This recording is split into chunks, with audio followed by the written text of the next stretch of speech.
Three, two, one. What's going on, everyone? You're watching Ash on Comics. My name is Ash, and it's another nighttime story time. I never even know the name of my stream. It's Ash on Comics Live, Storytime Live. You know, when you do this as a hobby, and it's just something you do, and you have to keep a schedule, it can be rough. You're like, it's so much easier to do these impromptu and just be like, whenever I feel like it. When you're like, oh crap, it's 10, getting close to 10. I gotta get this going, and you got other things going on. You just find yourself scrambling, but it's all worth it. I'm not complaining. It's fun. just scrambling as usual for things to talk about. How's everyone doing tonight? Looks like Melissa is first because she cheats. She's a little cheater. She comes in and then she goes she goes first, and then she goes off and does shopping or something. I don't know, but I'm just giving you crap, Melissa. Thanks for being here. Dragon is first to hit the like button, so that's a new competition that Dragon seems to be in the lead. Nalo says, "What's up?" And then he says, "What's up?" And then he says, "The stream is too late for me." Now he's out of here. I don't think Nalo's here with us anymore. If you are Nalo, say something. Let's see. Ed Brewer. Man, good to see you. I don't think you've been here in a while, or you at least have been lurking. Says it must be close to Storytime Live. It is. Did you guys... Ed, did you catch my Wednesday... the Ash Wednesday show that I did live? If anyone missed that, check it out. I'm curious to see what the feedback is. I edited it, or I trimmed off all the fat parts and made a replay version of it. If you haven't heard it, go back and listen. Nalo was a guest on it, and I think it came out pretty good. We talked about new comics like normal. Talked about food a little bit, because he wouldn't be an Ash Wednesday without that. And we also then talked about Jonathan Hickman trolling Marvel, potentially, with his X-Men books. I thought that was an interesting topic. And Nalo was a good guest, so I thank him again for showing up and being on a second mic. Ed says, I watch all the videos. Sometimes I don't see them live. Well, thank you, my friend. Appreciate that. Let me know what you think about that Ash Wednesday Live, if that came out good. It was kind of an improv. It's kind of just a last minute, like, hey, I'm going to just try to do a live thing and see how... And I enjoyed it. I enjoyed doing it. I thought it turned out well. I've always believed that that my content is better when I have someone to interact with. That's why I like it when you guys are active in the chat, because it gives me something to talk about rather than just blabbing. Haven't heard it yet, but I will watch it tomorrow, says Dragon. Cool. Just, yeah, give me some feedback. So what's going on in everyone's lives as far as the world of comics? I haven't been able to read any comics in the past several days. Been trying to catch up on Justice League. I got so behind on my Justice League. But I don't really want to talk about those books because those are long gone. But it's prohibited me from reading new books. I think the newest thing I've read was a couple Batman issues, but I haven't even read the newest one that just came out. Let's see. Dragon says, I've been reading AWA Upshot books. Yeah, I jumped off that bandwagon.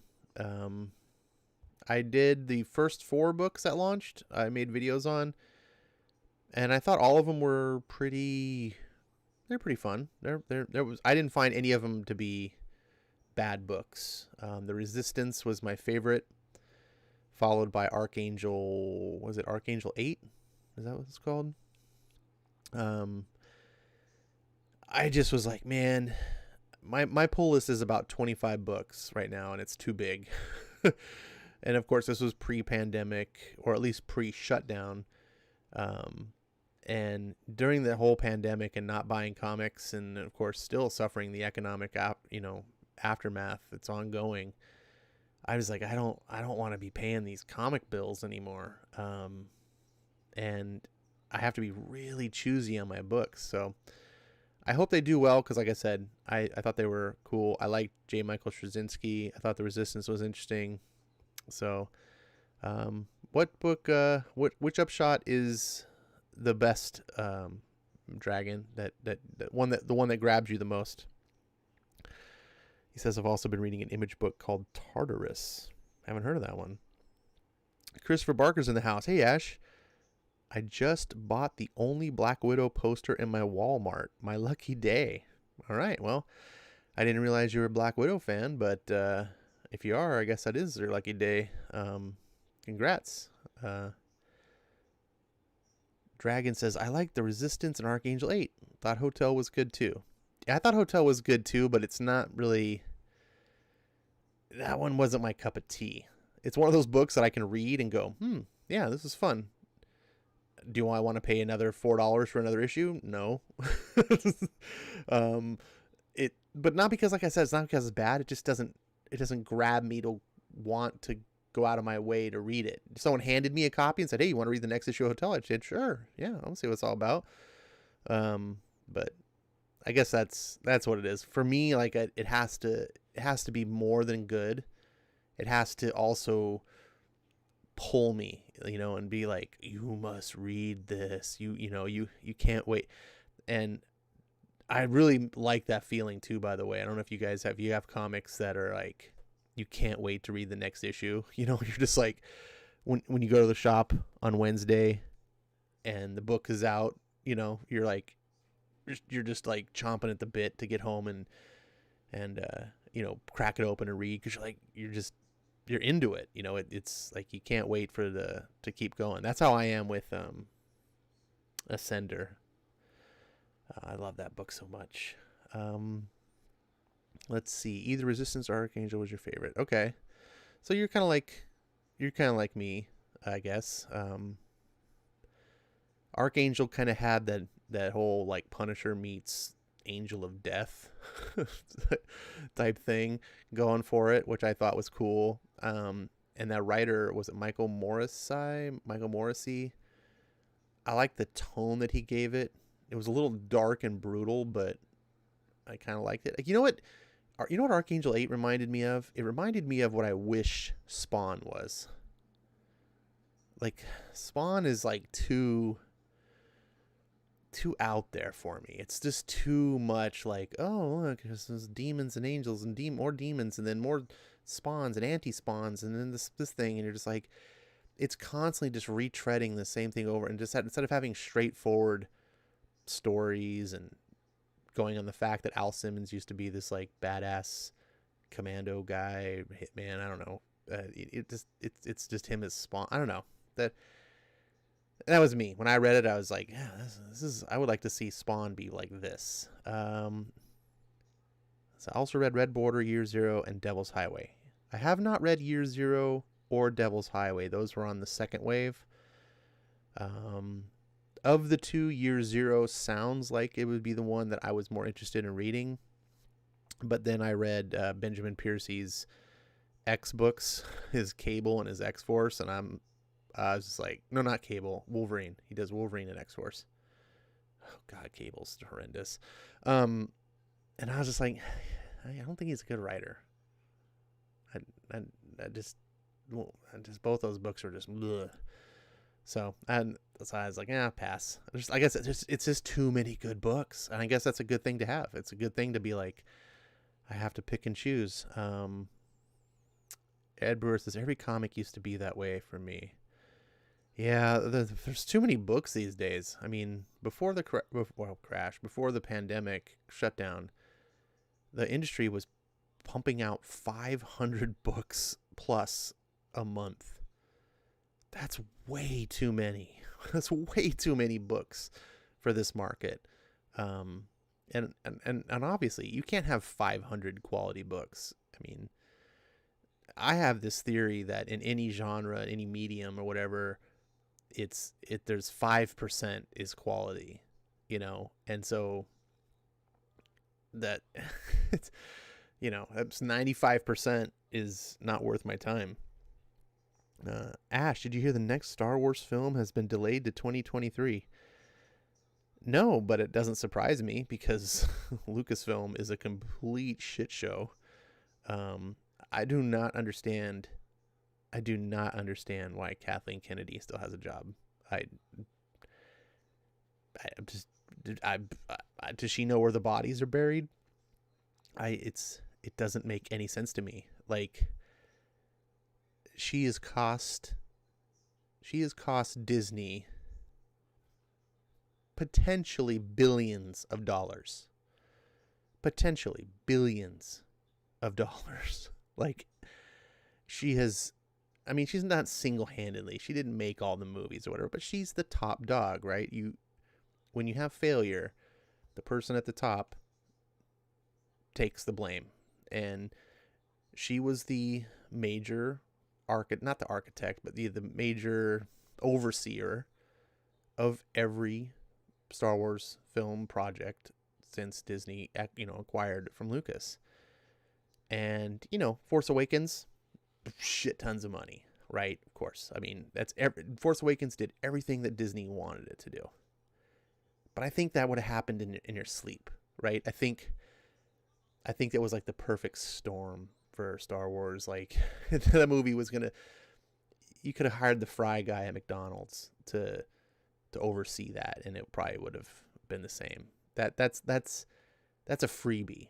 It's everything after that, and you can just watch the steady decline and the fandom just getting more and more upset of what's going on. And keep in mind, I'm like the lone defender of Last Jedi. I absolutely did not hate Last Jedi. I like Last Jedi better than Force Awakens. I think Last Jedi is the best of the Disney Star Wars films, and I know people want to crucify me, and I get all sorts of, I'm not gonna say, no one's giving me a death threat yet, but I get all sorts of flaming and people calling me a moron and stupid and all these different things. But I still stand by it. Rian Johnson is a phenomenally talented filmmaker. He gets a lot of hate because he made a film that a lot of people hate, that they're emotionally attached to. He handled himself super poorly on social media. Like, just, wow. I was like, geez, Ryan, just shut your mouth. Like, I know it's not, people say horrendous shit and it hurts your feelings. And when you have, when you're in his position, I mean, when I get like 20 people dogpiling on me, it feels like shit. Then you can be in his position. He's got tens of thousands of people dogpiling on him. It's just, I couldn't even imagine what it's like. And we're all human and we all feel things. And I honestly believe, whether you like the film or not, I honestly believe that Ryan likes Star Wars, and I think he put his heart in. I think it was like a dream job for him. I put myself in his position. I put myself I'm a huge Star Wars fan. I mean, I've seen every Star Wars movie when they debuted in theaters, and I grew up with Star Wars. Star Wars defines so much of my life. I can't really express on,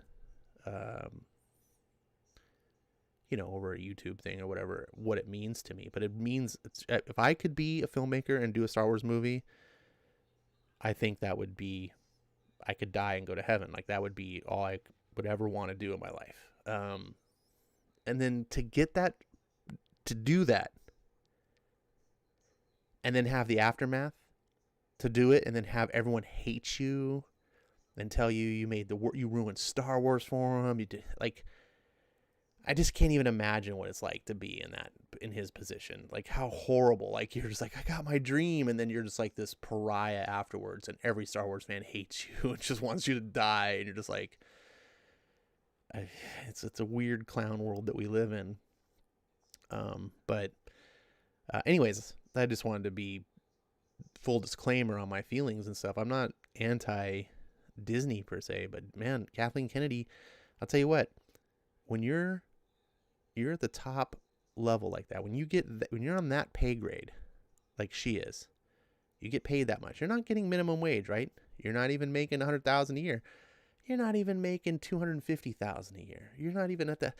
You're making millions and millions. You're getting stock. Kathleen Kennedy's set for life. She's multimillionaire, making that CEO type level salary. When you're getting paid like that, you're not getting paid because you work the hardest. You're getting paid because you can deliver something that other people can't, right? It's the reason why LeBron James gets paid. It's not because he practices the hardest. It's because he can deliver something that no one else can. You're getting paid for talent. There is no excuse. There is no excuse when you're at that pay grade to say, "Hey, we got Star Wars. We're gonna revive this. Let's make a Star Wars trilogy. Let's try to emulate what George Lucas did and make those fans out there that have been dreaming for a new Star Wars trilogy. Like, let's make them happy. Let's give them a product that they'll spend tons and tons of money on, and we can make tons of money." How should we do that? I got an idea. Why don't we just hire some directors and just start with a movie, have no plan whatsoever, and then after the first movie's over, we'll hand it over to a different director, and he'll just be like, "Here you go. Here's the baton," and give him no ability to like talk ahead of time and plan out a story, and then he'll do his own story, and he'll pass the baton on to a whole nother director, and then he'll have to figure out what the hell to do, and we'll have no idea how it's going to end because we're not going to plan at all. And somehow that's going to be good? Like, that's just retarded. So someone like that does not deserve to make her money. She does not deserve her position. That's just everyone. The fry guy at McDonald's would have known to sit down and say, "Okay, let's plan out all 3 movies in advance. Let's get a storyline. I want to know how it ends. Tell me how the 3rd movie ends, and then we'll work towards getting there." I mean, these are professionals. We're not dealing with high school fanfic writers. Anyways, sorry, I went on this for a long time. You got me triggered. I love talking about Star Wars. I don't get to talk about that often. Dragon Majesty says, "I wasn't impressed with Year Zero. My least favorite. Plus, it's a zombie outbreak." Well, the zombie outbreak is what I'm interested in. That's what made I was like, "Oh, that's kind of neat." And I think the covers are really cool. They kind of draw me in. But again, yeah, if it's just meh, I'm like, if you want if you want a zombie story, there's Walking Dead. Like, Robert Kirkman is a master writer. You have Walking Dead. Like, no one should be doing zombie stories really, unless you have something really good. Because again, Robert Kirkman, it doesn't make sense to do that. Let's see. Ash, did you read Shatterstar by Ben Percy? I really liked it despite not knowing anything about the character. No, I have not read it. I didn't really know much about Ben Percy. Everyone was talking about him and Nightwing and stuff. And, "Oh, Ben Percy." I was like, all right, cool. And I was all hyped up for the Dawn of X stuff. And, it sounded like, okay, he's going to be doing the best books because all the other writers are shit. And I was like, oh, so I bought the X-Force and I bought Wolverine. No, I didn't buy Wolverine. Did I buy the issue number 1 of Wolverine? I can't even remember. If I bought Wolverine. No, I didn't, because that was right, because Marvel wanted to charge me $8 for it. So they can suck it. On an $8 comic. A bunch of bastards. But I couldn't even make it past issue 5 on X-Force. I was like, I'm just done with this. This is just stupid.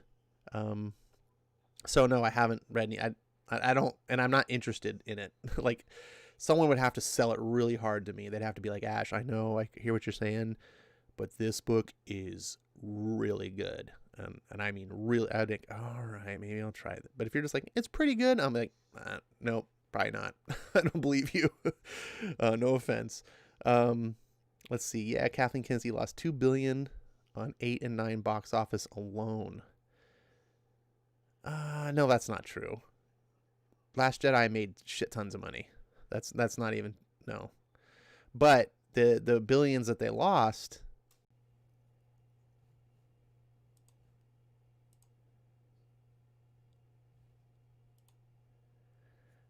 All right, are we back?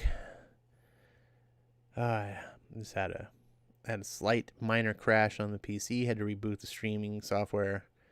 It takes 30 seconds. So I apologize for that. Hopefully didn't lose anyone during that. So looks like audio test works. We're back in business. What was I saying about the... Let's get back on thumbnail. Here we go. So what was I saying about Star Wars? I think the billions that she lost is, like I said with Han Solo, no movie this year, no movie next year. Disney's lost a lot of goodwill. Dragon, it says Last Jedi made 1.3 billion. That's losing 700 million. No, it's not. No movie is guaranteed to make 2 billion. There's only 2 movies in history that have ever even cracked 2 billion. That I'm aware of. That's just silly. You shouldn't be striving. If you're thinking a movie has to make 2 billion to be profitable or to be successful, that's just wrong thinking. You should be hoping to make 1 billion. If on a level of like Star Wars, I think that's probably a good target number. And then, if you make something phenomenal success and does make 2 billion, then fantastic. What you should not be doing is making a couple $100 million like Solo did. Yeah, that's no one expected those movies to make 2 billion a pop. That's just not happening. Anyways, so I think the films, it's the chain of events that are afterwards is what I'm talking about with, like the succeeding movies, the losing of interest, having to scale back production and say, hey, look, because Disney wanted to go to 2 movies a year. That was their original idea, which I thought was foolhardy, but that's just my opinion. But they wanted to ramp up, and kind of do what Marvel's doing. Marvel does like 3 movies a year. They wanted to do, like I think a summer Star Wars and a winter Star Wars, and it just never got there. And I think they eventually realized that that's pushing the product too much. But now they're not even doing 1 a year, and now they're going to an idea of doing like 1 every 3 years. And not only on top of that, but merchandising is through the floor. And that was a big revenue maker for Star Wars. Used to be merchandising. So the amount of money that she's cost, in my opinion, I blame her. I mean, there's a lot of people involved, but it's untold. It's at least 2 billion, if not more. I mean, she could have cost Disney the same amount of money they used to buy. I mean, they bought Star Wars for just over 4 billion. It's like 4.05 or something billion. So yeah, I just, like I said, I don't know how she has a job. I do not get it. Um, let's see. Melissa says, Curse of White uncharacteristically inaccurately has Gotham turning on Batman. Shows they're ungrateful to him. He gave up his rich, luxurious life to save Gotham, and they locked him up for it. Huh? Melissa, no one praises Batman because he gave up his luxurious life. You're reading it from you're having like the reader's vantage point.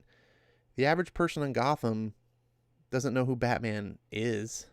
In fact, most people don't even believe Batman exists in much of the lore, depending on who's writing it. A lot of times people are like, Batman's a myth. He's not real. Most people haven't seen Batman. It's just like a boogeyman. And then the people that do, a lot of them don't like him. That take is kind of weird to me, Melissa. Let's see. Disney Star Wars is garbage. Originally EU all the way. Oh, no. As bad as Disney Star Wars is, I hate the EU with a passion. The EU ruined Star Wars, I think. I think the EU made a large fan base of people who didn't understand the films, and then when Disney made the films not like the EU, they hated them.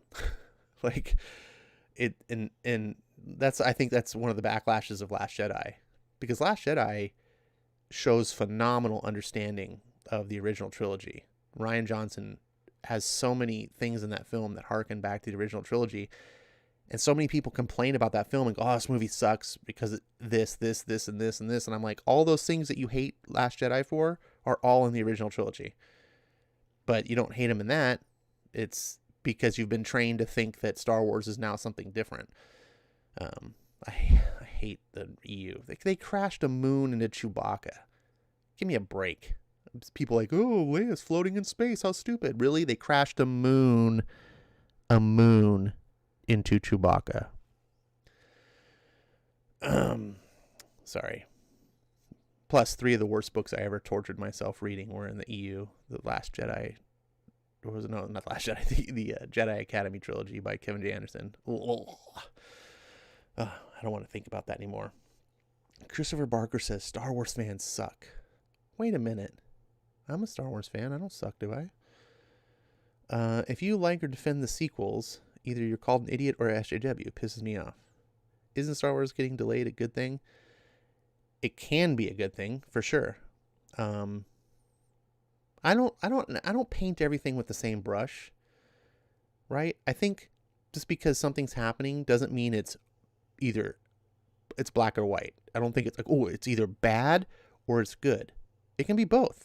There can be pros and cons. The delays could be pros that, hey, we're going to get a better, more polished product in the end. It's going to be more well thought out. The cons could be the reason it's getting delayed is because they have no idea what they're doing.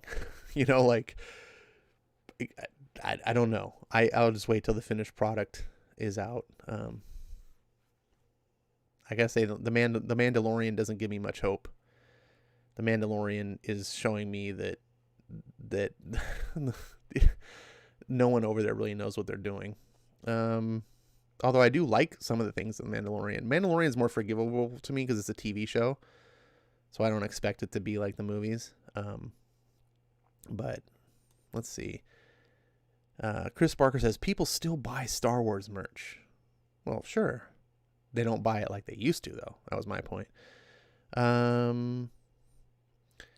Melissa, he loves Gotham. He protects. He's the founder of the Justice League. Well, yeah, but the people don't know that, Melissa. Just because you know it because you're reading the book.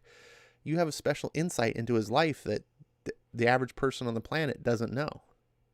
So they don't have, there's no reason that they should respect the character the way you respect the character.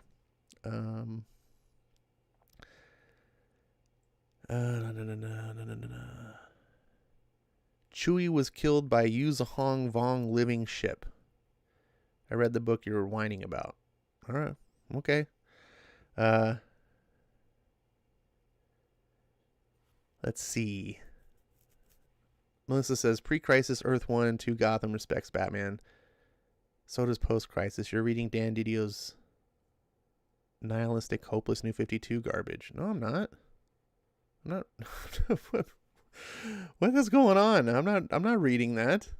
My Batman is Frank Miller Batman. And I don't know what anyone's talking about. And Frank Miller's Batman, again, it's guilty of all these things. I don't know why the things we don't tolerate now we used to love. We used to embrace things in the past, and now when those same things happen, we go, this is stupid and shit. I don't think the material changed. I think we changed, or not all of us. Some of us did.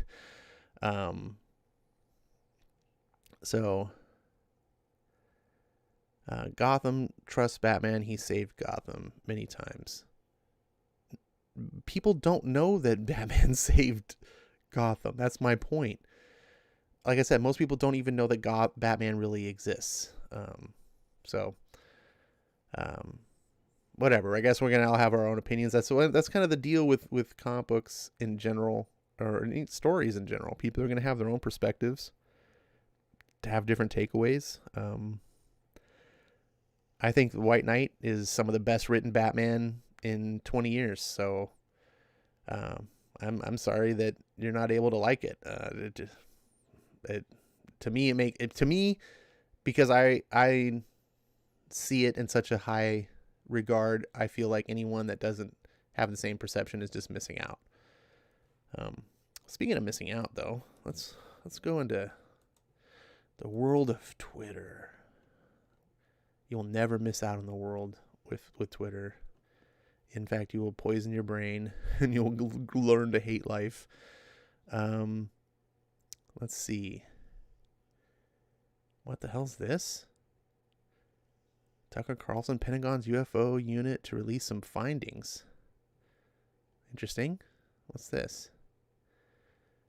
You know it's bad when you're wearing a mask underneath your mask. Wear a mask. I'm so tired of people telling me to wear a mask. Are you tired of people telling you to wear a mask?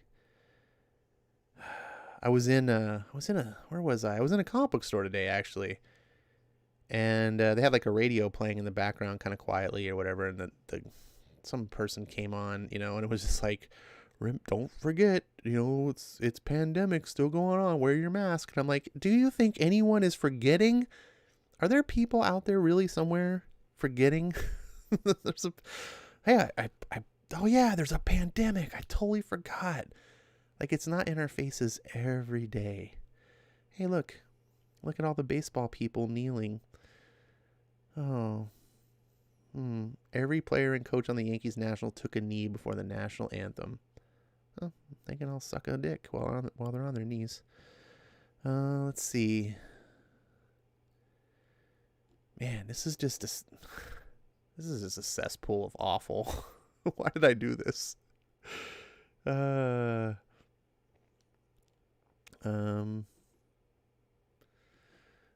Oh, I was hoping there'd be something good. I apologize. This is just this is terrible.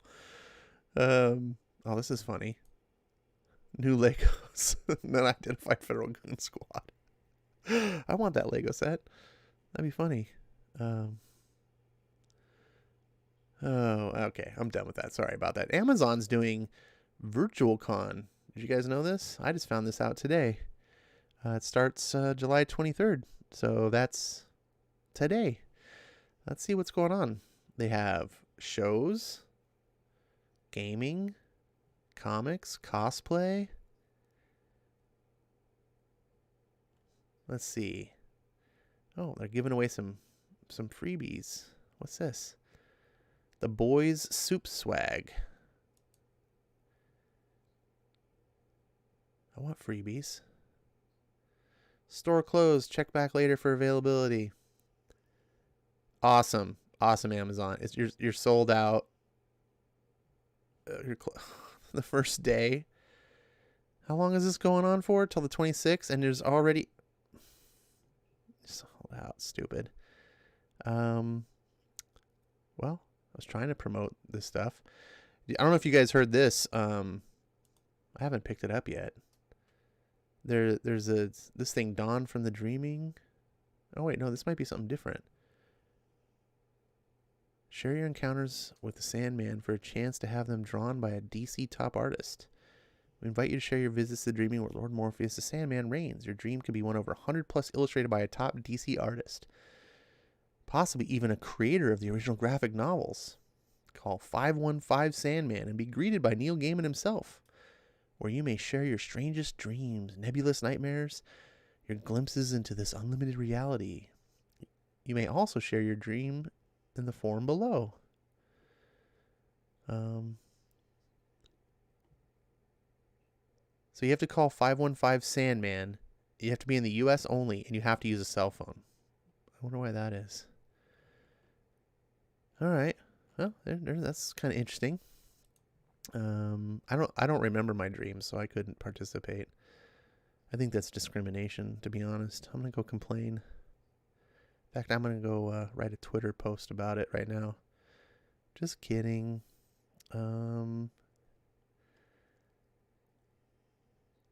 Interesting.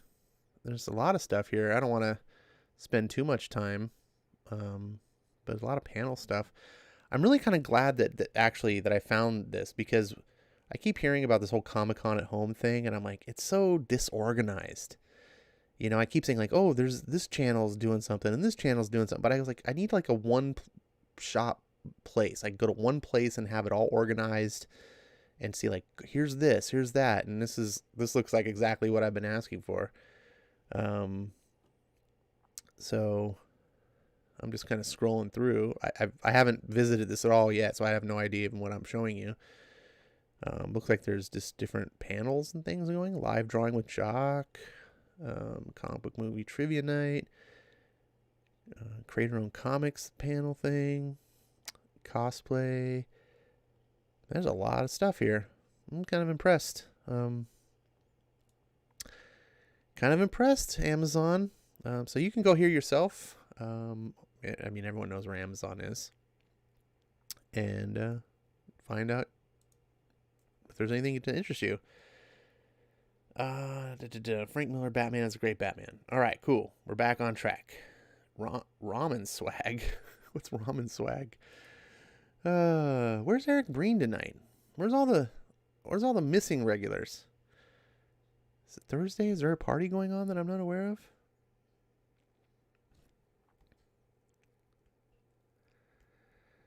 All right. It's time to have a little bit of Superman. Golden Age Superman, to be specific. Do you guys got a drink? I got a drink. I'm drinking some iced tea. And so begins the startling adventures of the most sensational strip character of all time, Superman. Oh, wait. Is this the end? A physical marvel, a mental wonder, Superman is destined to reshape the destiny of the world. Only in Action Comics can you thrill at the daring deeds of this superb creation. Don't miss an issue.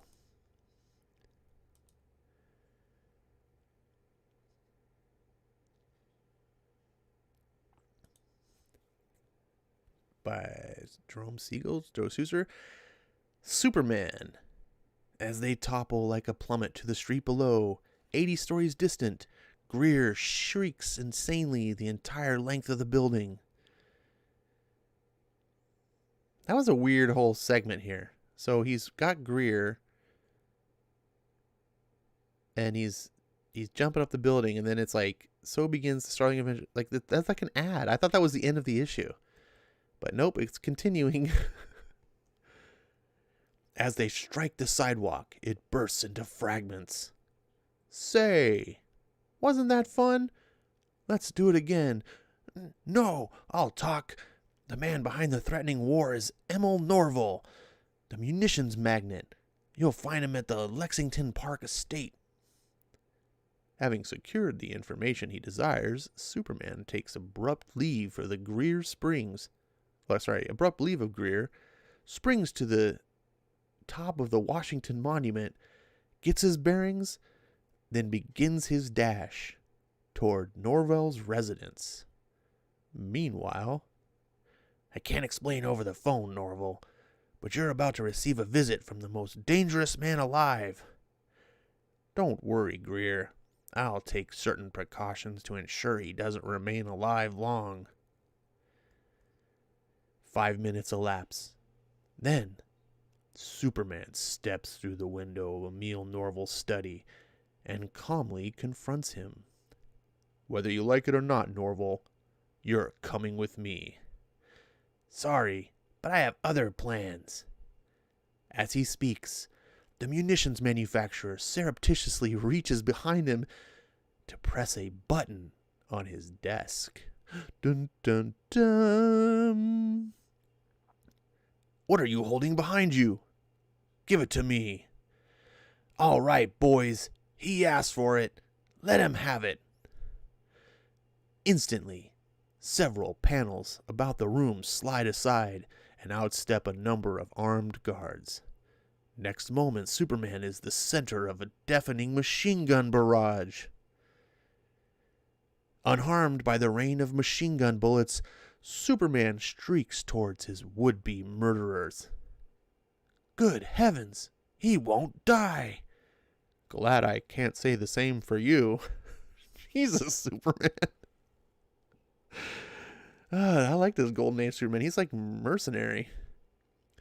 A moment later, a dozen bodies fly headlong out the window.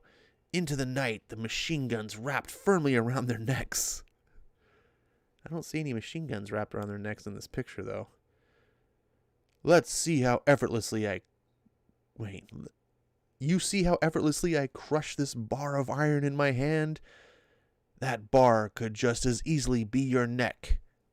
Now, for the last time, are you coming with me? Yes, immediately. Can you imagine Superman?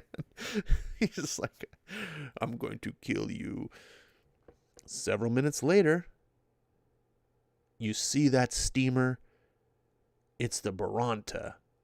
Tomorrow, it leaves for San Monte. Unless I find you aboard it when it sails, I swear I'll follow you to whatever hole you hide in and tear out your cruel heart with my bare hands. Oh my goodness. Oh, this is crazy Superman. I'll be on it.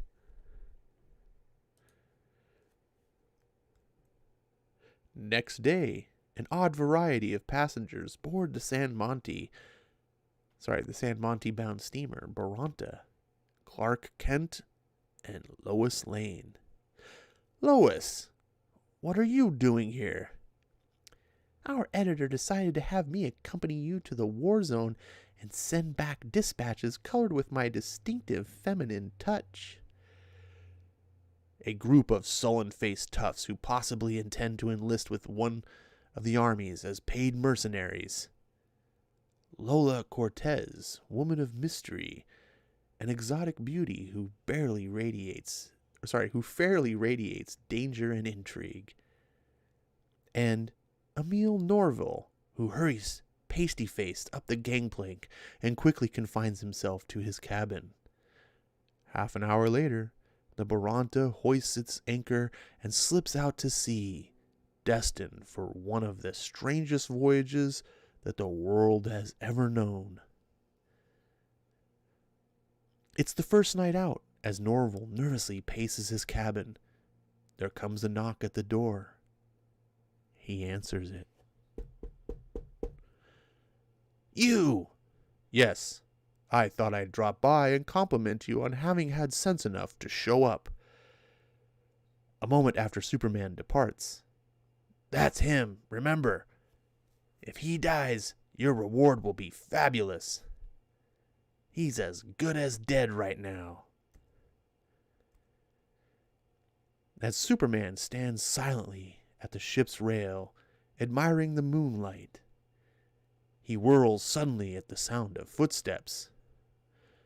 All together now, get him! For an instant, Superman braces himself against the rail, and in that second, it gives way. What kind of crappy ship is this? Like, isn't the rail supposed to keep people from falling into the water? If they just break if you fall against them, how stupid.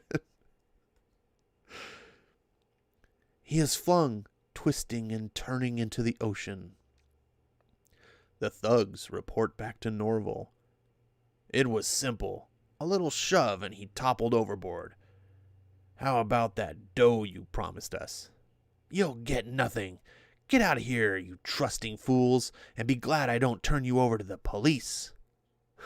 This is why you never work with criminals. They always betray you.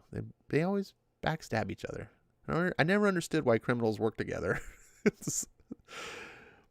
Meanwhile, at that very instant, Superman, swimming vigorously, has caught up with the steamer. But instead of climbing aboard, he continues onward until the Baranta is outdistanced far behind. See you later.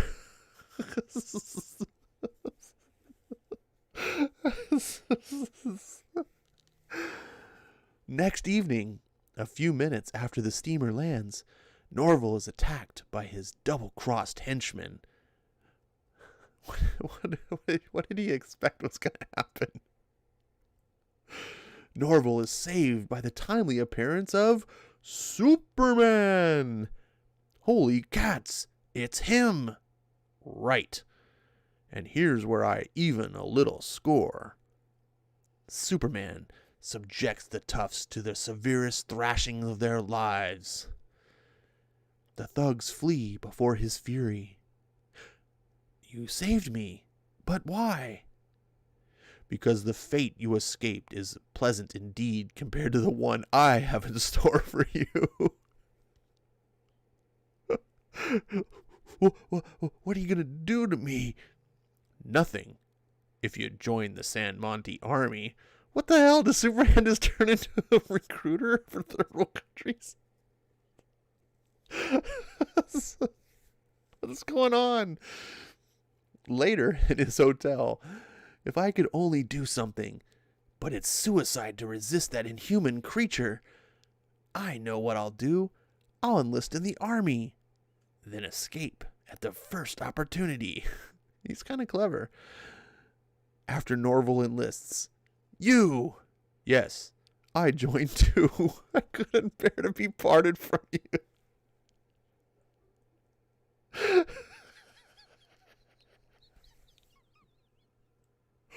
What is going on?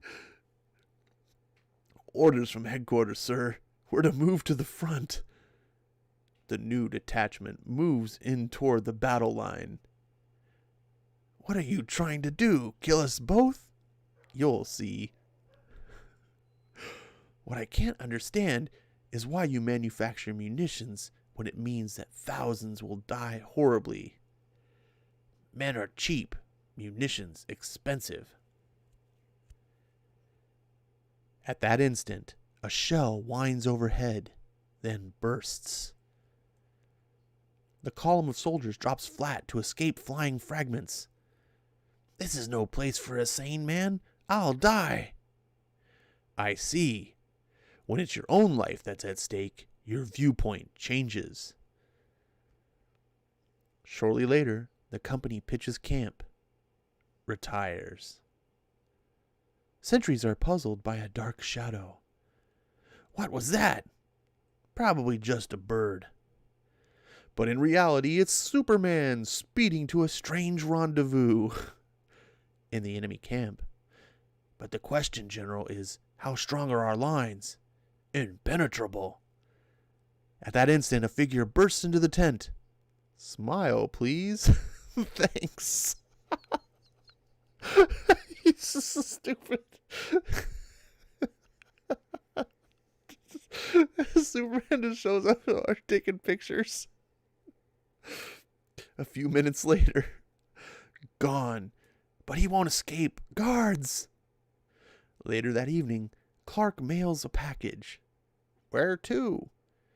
The Evening News, Cleveland, Ohio. The Evening News prints a picture scoop. Amazing war pictures.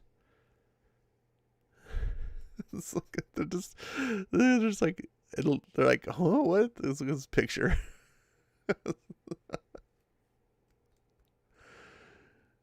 Oh, meanwhile, Lois Lane and Lola Cortez have registered at the same hotel. I'm a reporter down here on a news assignment, and you? A wealthy traveler. That was interesting. At that instant, army officers enter the hotel. What's the trouble? Official business. Suddenly, panically, Lola darts into an elevator and hides a certain document in Lois's room. An important document has been stolen. May we search the guests' rooms? You have my permission. This writing is amazing. Sorry, madame. I told you that you were wasting your time searching my room. The planted document is discovered in Lois's room. Sorry, we must place you under military arrest. But I know nothing of this. Sentence is passed, but I'm innocent. It is the judgment of this court that you shall be executed at dawn for espionage. Jesus, what the hell's going on? Kent, in his disguise as a soldier, overhears an astounding bit of information. Have you heard? Lois Lane, a spy, is to be executed this morning. Yes, and exactly at dawn.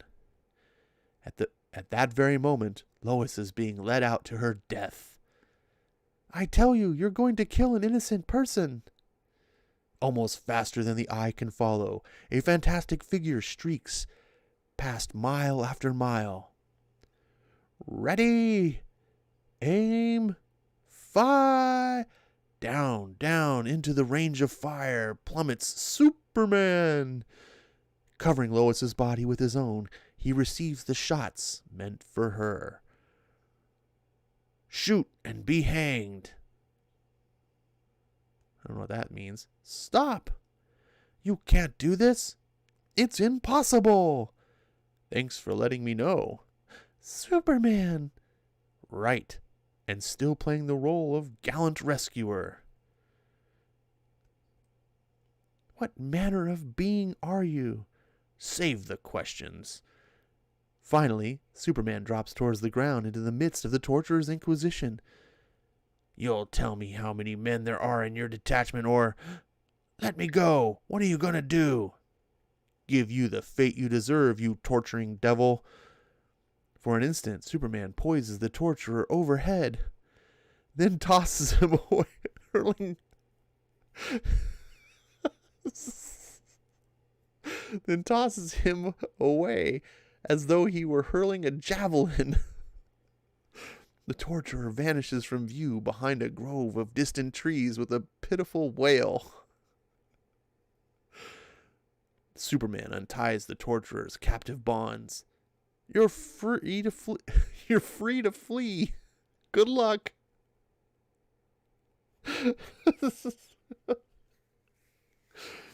We owe our lives to you. Later, after depositing Lois near the Baranta, Superman advises her to return to America. But when will I see you again? Who knows? Perhaps tomorrow, perhaps never. Man, that Superman's got some swag. And now to attend to Norville. But when Superman returns to his detachment, he finds anti-aircraft guns booming. The camp is being mercilessly riddled by a bloodthirsty aviator. Where is this so random? Die like crawling ants. Just a mysterious aviator shows up. Superman leaps to the attack. For the first time in all history, a man battles an airplane single-handed.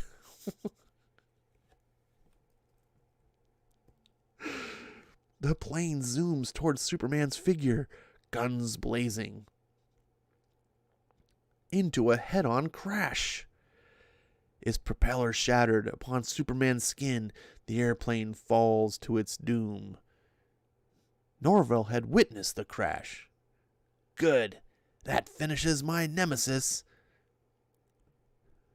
But the next instant... Hello? Surprised?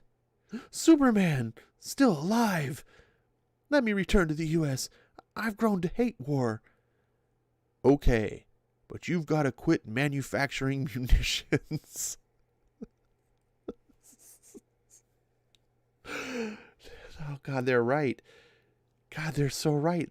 Superman always was an SJW. Norvell hurries aboard the Baranta for the return trip. From now on, the most dangerous thing I'll manufacture will be a firecracker. That about clears up things. Now just one more maneuver and my mission here will be finished. Shortly later, Superman emerges from a tent with the army's commander under his arm. Later, he also kidnaps the head of the opposing army. What do you want with us? I've decided to end this war by having you two fight it out between yourselves. But we? Go ahead, fight, or I'll clean up on both of you myself. What kind of Superman is this? But why should we fight? We're not angry at each other. Then why are your armies battling? I don't know. Can you tell me? No, can you? Gentlemen, it's obvious you've been fighting only to promote the sale of munitions. Why not shake hands and make up? And so, due to the conciliatory efforts of Superman, the war is halted. When Kent reports back to his editor, since you've been gone, there's been no Superman news. Maybe he's retired for good. Somehow, Chief, I have a hunch he'll make his appearance again soon. The end. Dun dun dun dun dun dun dun dun dun dun dun dun bum, ba-da. Oh, but there's more, but not for tonight. Yeah, we got lots of Superman love. Man, this Superman #1 just packed in a ton of entertainment. You can be reading this book for hours. Just keeps on going. Hopefully, hopefully you didn't lose the entire audience with that. These Golden Age books are a riot. So crazy how different the culture was. Oh, let's see. It's 11 o'clock and still no Breen.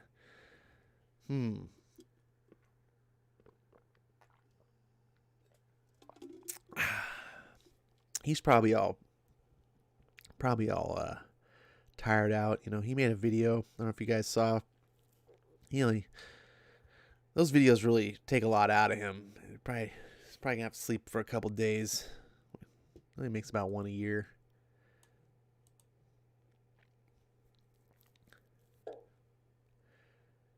All right, so tonight, for our main event comic book of the evening, we have Old Man Hawkeye #5. I'll be reading 6 of these issues. I hope you're enjoying them. I'm very much enjoying them. I'm looking forward to reading the whole series. Let's see. Dragon Majesty says Breen and RDV were on Quirks' stream, but it ended. Yeah, that's right. Breen likes Quirks better than me. Oh well. What you gonna do? I don't know. I guess we're gonna read some good comics. Are you guys liking the Old Man Hawkeye at all? Or had you read it before the channel? Chris Barker says, "Yay! Marvel is awesome." I don't know what Marvel you're reading, Chris, because there's not very much awesome at Marvel these days. But this is pretty good. I'm enjoying this. It definitely makes me want to check out more Ethan Sachs. It's a guy who I definitely think he's got some writing chops, especially considering the competition that's out there. Although Ethan Sachs did Star Wars comic that was like, I forget what it was called, but it was basically a prequel story for the newest Star Wars movie, for the Rise of Skywalker. I forget what it was called. Like Allegiance or something like that. I forget what it was. Anyways, it was like a 4 or 6 issue series. I think it was 4 issues, and it was like a prequel story. And I was like, "Oh, cool! It's Ethan Sachs. This is the guy that did all my Hawkeye, and people say he's good and all that stuff." And I read that, I was like, "Shh." Okay. So, anyways, I don't think anyone can write. I'm not gonna hold that against them. I don't think anyone can write Star Wars over at Marvel. I don't. You could put anyone over there, and I think they would fail. It's just the situation. Chris says, "What? Are you crazy, Ash? There is tons of fun to be had." I don't know. I could be crazy. I could. There's only 3 books at Marvel that I feel are worth my time, at least. I buy Daredevil. That's the number 1. And I buy Thor. And I buy Venom. And I think in the quality order, I'd go Daredevil, Venom, and then Thor. And then nothing else at Marvel is even halfway interesting to me. Like Immortal Hulk, maybe. But Immortal Hulk started off strong, but what I've heard now, the current stuff is people don't like it, so I'm not going to waste my time on it. I don't know what else is going on in Marvel. I'm a Marvel fanboy. Believe me. I'm more into DC these days, but that's only because DC is actually really way better quality than Marvel. But I'm actually more into the Marvel universe.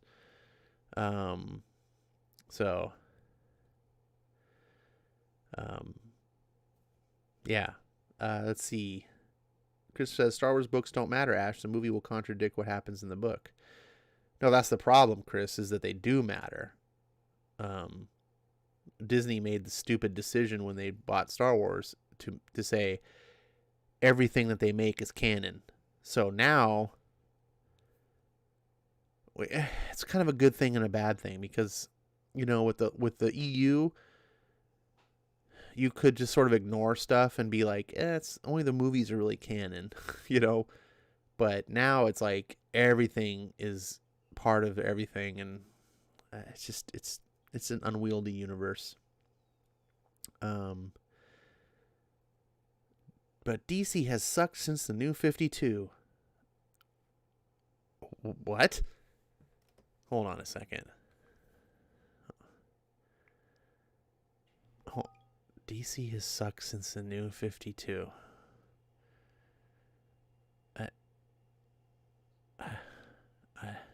Hold on.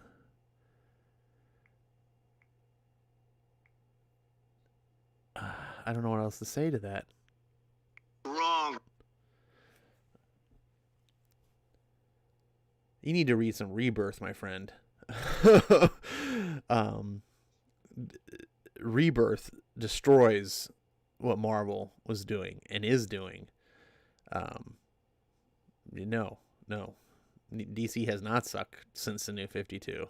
In fact, I just read a story, was a couple weeks back, has it been? I just read a New 52 storyline about Superman that was awesome. As good as anything Marvel's doing. So, no, my friend. No. You've been given some wrong information. Trust Ash. He will not steer you astray. But I will steer you onto some old man Hawkeye, because I am liking it. And I don't even like Hawkeye. But I like this Hawkeye. And I like Ethan Sachs, and I like Marco Cicchetto.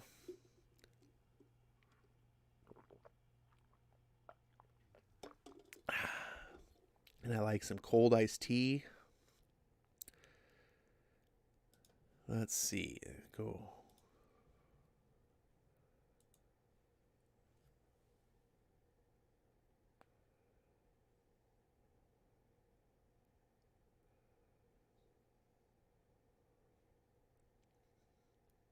All right.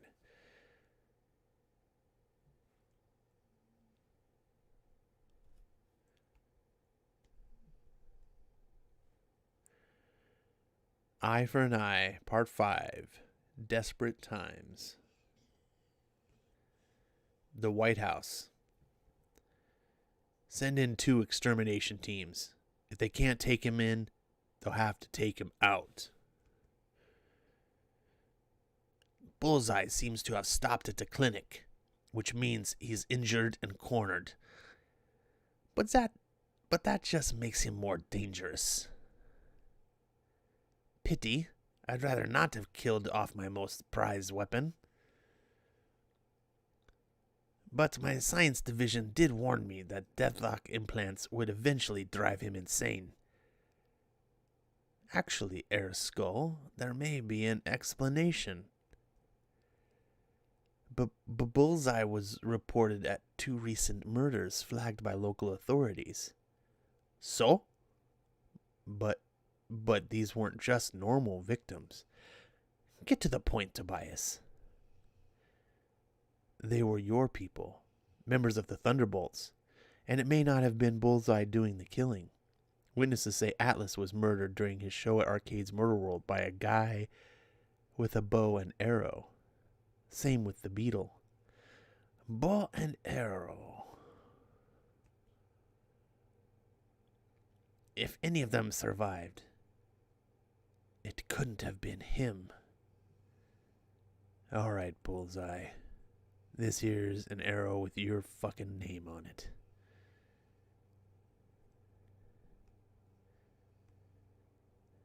Thuck.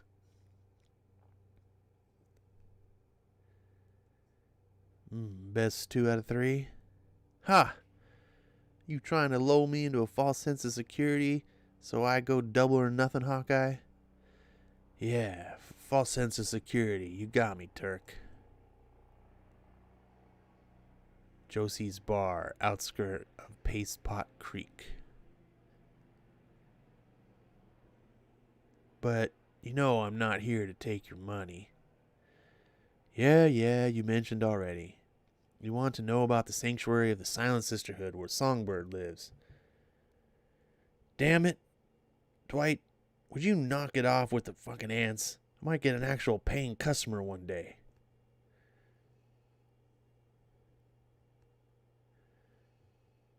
Hey, I'm a paying customer. Or at least sometimes. Never mind. You were saying about that convent? I have a haven for broken souls 100 miles west of what used to be Minneapolis. But why her? There's only one ex-Thunderbolt who's still a player these days. Shocker told me that Team's old boss is running some secret weapons project for the Skull up north. Ding! Now excuse me, Clint. I got a real patron. Welcome to Josie's. What are you drinking? He killed our brothers. We want to drink the blood straight from his heart. Yeah? You and what army? Sorry I asked. Crash, crash.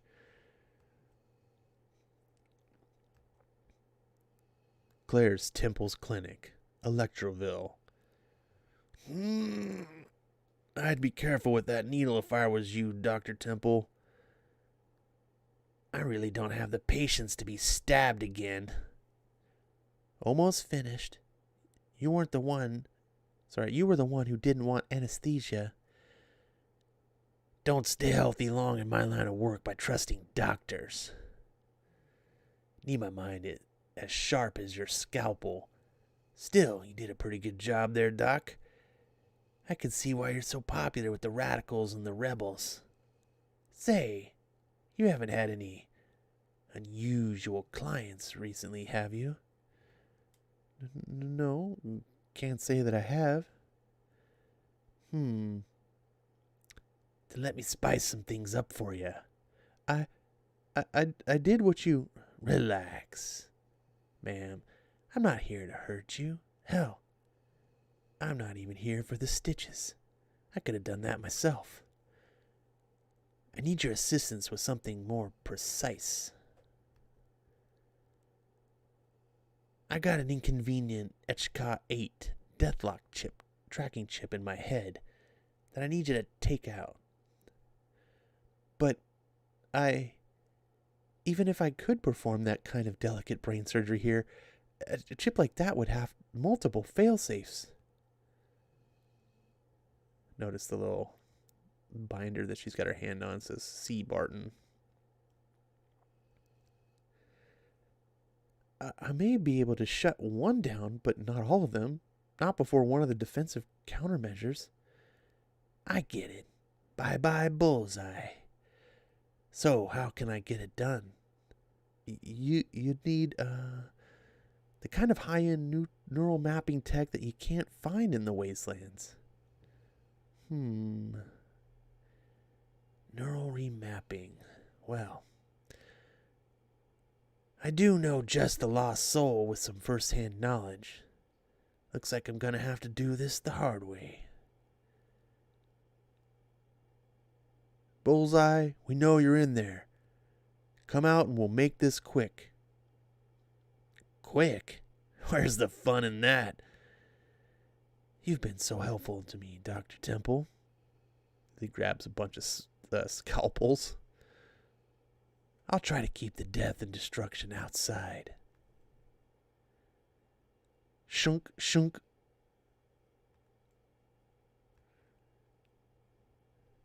Meanwhile, back at wherever this place was, I forgot. Slam! We'll use those arrows to pick your teeth after gnawing on your bones. Let me help you with that. Damn you, Barton. This is going on your tab. Dwight, get to the cellar. Yeah. Just need to finish tightening this transducer. Crash. Damn it. Stay away from me. They're after you. I distracted them long enough for you to get your shotgun, didn't I? You're welcome. Blam! Swash. You will never stop all of us. Oh, since when could Venom do that?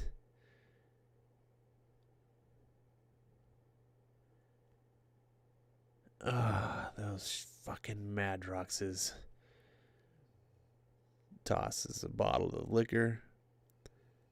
This may have something to do with me killing a whole bunch of 19th generation multiple man clones. So after all these years, you still have a thing about fire?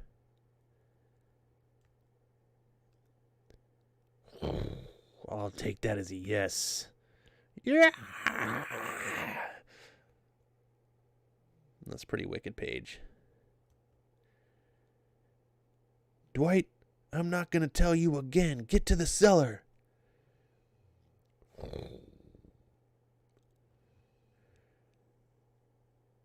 Thing won't align to the right frequency. Should be transmitting if... These freaks make me miss Daredevil. Kid, I told you to... Squelch. Oh, God, no. Oh, Uncle Turk?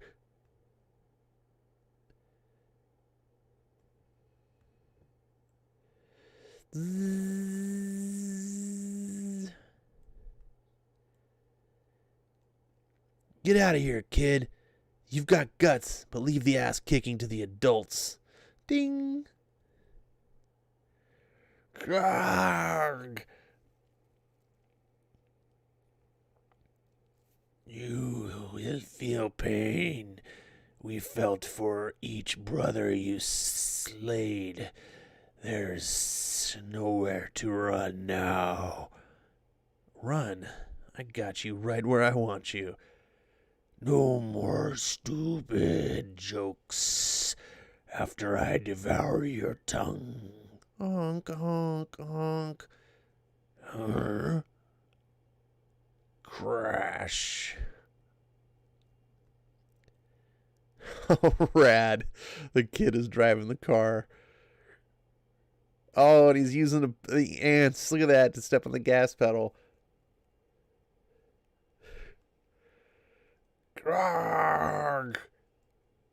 Boom. Nice.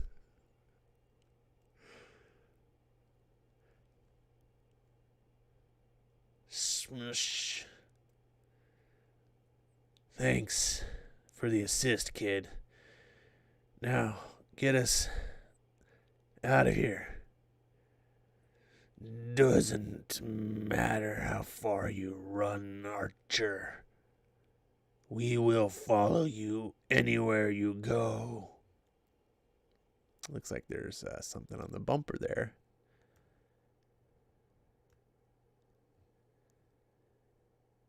There must be a damn good reason the Red Skull would throw away all these soldiers. He had to know they weren't enough to kill me. The gesture alone should have rattled some sense into that half-robot brain of yours. I meant, what the hell? Bullseye? Just come along quietly. How big a message do you need before he really sends me to kill you? Oh, please. You wouldn't have had no chance even before the hip replacement. You should have retired years ago, Taskmaster. You know, it doesn't work like that. Not in a place like this.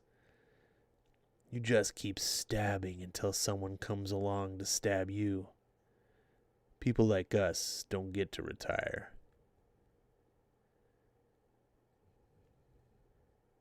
Well, I do. Consider this my resignation, effective immediately. But you can give the skull one last message from me. Tell him we can keep at this and I'll kill every last man and woman he sends at me. Before moving on to every last man and woman he didn't send at me. Or what? I'll be in Rock Springs in 3 days. Tell him to send his other big gun. So, what? All this is some kind of midlife crisis? Just be grateful you're not the one I'll be stabbing. See ya. Always a pleasure. Keep driving. Another 30 miles be a dirt path. To the right, through the mesas. She's not gonna be happy to see me. But I can't fight them alone. And you'll be safe. No offense, Mr. Barton. But safe means getting the hell away from you.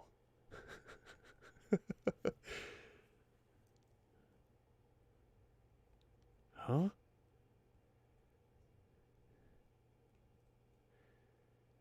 Off the map, deep in the wastelands.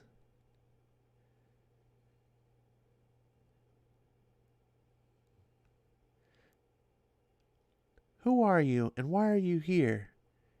Trespassers don't live long in these parts. Don't look at me. It was the old guy's idea. Aw, shit. Oh, is that who I think it is? Madam Mayor, we have 2 arrivals seeking sanctuary. A young boy and an old... Let me guess, a disheveled old man in a ratty sleeveless shirt. Probably in dire need of medical attention. How did you know? Oh, I'd recognize that bow anywhere, unfortunately. Do you want me to kill him, Mayor Bishop? That won't be necessary. Yet. Oh, Clint, what are you doing in my refuge? And what the hell kind of trouble did you bring with you? To be continued. Oh, shit. Now the real Hawkeye is going to have to come in and save the day. Next, Road Hazard. All right, well, that is the end of that issue number 5. What did you guys think? I liked it. I think I'm really enjoying the series. I'm a big sucker for kind of wasteland type stories anyways, like Mad Max, Road Warrior stuff. The visual aesthetics, the environment, the concept. Then you throw in Marvel characters and you tell a pretty decent story and you got good art. It's like just a recipe for success to me. Christopher Barker says Hawkeye is better than Arrow. I don't know. I don't know. I do know that I don't like Hawkeye or Green Arrow, except the only 2 times I did like Hawkeye and Green Arrow, both of them happen in a futuristic kind of apocalyptic or post-apocalyptic type of setting. My favorite appearance of Green Arrow is in Dark Knight Returns, and then my favorite Hawkeye is in this Old Man Hawkeye. So maybe, I don't know, saying something. Let's see. Dragon says, I like Green Arrow in the comics. He's better than the CW version. Which is a good point, Chris. I noticed you called him Arrow, which tells me that you don't think about him as Green Arrow. You're thinking about the CW version. Chris Barker says CW Arrow is all moody and no fun. Also, Clark in Smallville whines about his abilities. Oh, okay. I don't know what Smallville had to do with anything, but I think it's a bad idea to judge comic books by the shitty TV shows that they make out of them. I think I talked about this in a previous episode where how TV shows and the cartoons are kind of ruining the comic books because so many fans don't read the comic books anymore. They just watch the shows and then they make the judgments about the characters and the comics based on how shitty the show is. And it really sets up for incorrect expectations in my opinions. Dragon Majesty says, good. I don't know what that's all about. And then Chris says, oh yeah, Bishop. No, not Bishop. Bishop is cool. This is Kate Bishop, one of my most hated characters in all of comics. I hate Kate Bishop with a passion of, I don't know what, I don't have a witty thing to say. God, I hate that character. Smallville is better than Arrowverse. Arrowverse wastes of goddamn characters. I think all these TV shows are a waste. You guys read good comics. But I guess I'm alone there. Since you won't read comics, I'll read comics to you. See how that works? And it's free. You don't have to pay me anything. Dragon says, I thought Old Man Hawkeye was good. I did too, man. I'm glad that we're both enjoying it. We got one more issue to go of me reading it. And then if you still like it, you can read the rest on your own. If you don't want to buy it, I recommend Comixology. This is a Comixology Unlimited book. So you can, with your Comixology Unlimited subscription, you can read the entire thing for free. So that is what it is. I like that. It's $5.99 a month and you get shit tons of unlimited comics to read. So for basically the price of one Marvel #1, which, I mean, they do like 20 #1s a month. So Chris Barker says, oh yeah, Kate Bishop. MCU is better than Arrowverse. Imagine movies being better than TV. I don't understand why, but I don't get that. Okay, it's better, I guess. I don't watch the Arrowverse. It's not for me. And MCU's kind of gone off the rails, so I'll probably still continue to watch it, but mostly just because I've gone this far, and I do hope it comes back. I'm looking forward to the Doctor Strange movie. I did like the first one. I hope the second one can be better. I'm cautiously optimistic about the next Thor movie, but because I think Taika Waititi did an amazing job with Thor Ragnarok, but I'm not holding my breath. There's so much weirdness going on, but that's okay. Everyone can like different things. I don't know if you guys have suggestions about comics that you'd like to see for me to read on this, send them my way. I'd be happy to entertain and consider. Just keep in mind it has to have a couple qualifications. It has to be something that I can read on Comixology. So it should either be something I own, something I'm willing to buy, something someone's willing to buy for me, which you can do. You can give gifts on Comixology. Or it has to be Comixology Unlimited, because I have a membership, so I can read any of the Comixology Unlimited books like this one. So please give me suggestions. I like to do the main event comic to be some sort of story arc, usually 4 to 6 issues. So keep that in mind. If there's something really amazing that should be read, have that. Or if it's a single issue of just something that can be for the opening act comic, send it my way. Just tell me, say, hey, Ash, here's a book, it's Comixology Unlimited or whatever. Once you read one of these, I'd be happy to entertain. I don't want to just, pick out things that I like. I like to try out new things. Sometimes you can find some winners. So this is my normal show that I do 3 nights a week, Tuesday, Thursdays, and Sundays. So the next episode won't be until Sunday night. Please, as a reminder, check out the Ash Wednesdays, the last episode, which I think was episode 16, that I did with Nola. I think it was a good discussion. It was just fun. I really enjoyed doing it. I'm also up to doing more things like that. If you're a person that would like to potentially guest appear on a stream or whatever, hit me up. You can get me on Twitter or on my Discord channel. If you join the Discord channel, please identify yourself if you have a different name, because sometimes people have the weird Discord names, and I'm just like, who are you? If I don't know who you are, you're gonna have a basic role, which means you won't have full access to stuff. So keep that in mind. But you guys, if you're viewers of the channel and you're not wanting to be an asshole, you're welcome to come on there. I love talking comics.